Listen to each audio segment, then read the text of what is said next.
Hello, my name is Christopher and I work at the Ann Arbor District Library. I just wanted to tell you today how easy it is to start composting.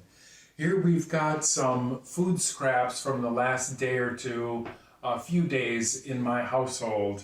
And I've collected them here just to show you some of the things that go into my compost pile.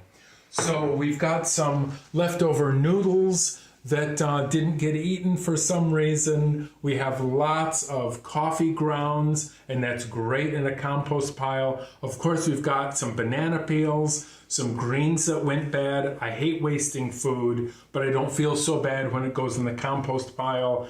This is some piece of dessert, and of course, lots of eggshells and bits of tomato. Now, one thing, this was an old apple. I don't put any of the little fruit stickers in my compost pile. Everyone's compost pile is going to be a little bit different for the things that you allow in or don't allow in. For example, I don't put tea bags in mine because I don't want staples in my compost pile. And some people put newspapers in their compost. I don't do that either because I really don't know what the ink is made out of. So I put all kinds of food scraps in. Some things I do put in that other people might not is if there are some meat bones or clam shells or anything like that. I do include those because those are eventually going to break down. You might wonder whether this smells at all. It doesn't smell at all. And occasionally in the summertime, we might get a few fruit flies, but then we just take it out to the compost pile and dump it, and the fruit flies are gone. So why don't you come on out to the compost pile, and I'll show you what it looks like. So this is what the compost pile looks like. It's pretty big, it's many, many years old, and you can see what's in it. Besides food scraps, we've got a lot of yard waste as well, which includes weeds, and sometimes pieces of wood or lawn clippings. Anything that we want to put in here is great.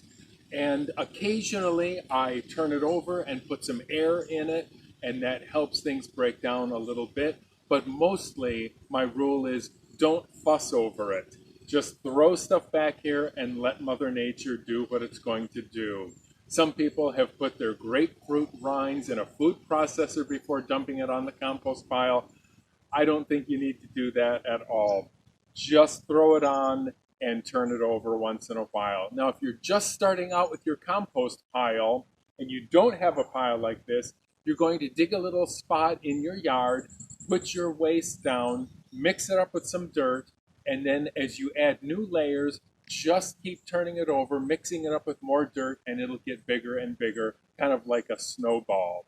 And ultimately, once you've got this really rich dirt, you can use it in your garden. And then you've got a great place to put it. That's it. Happy composting.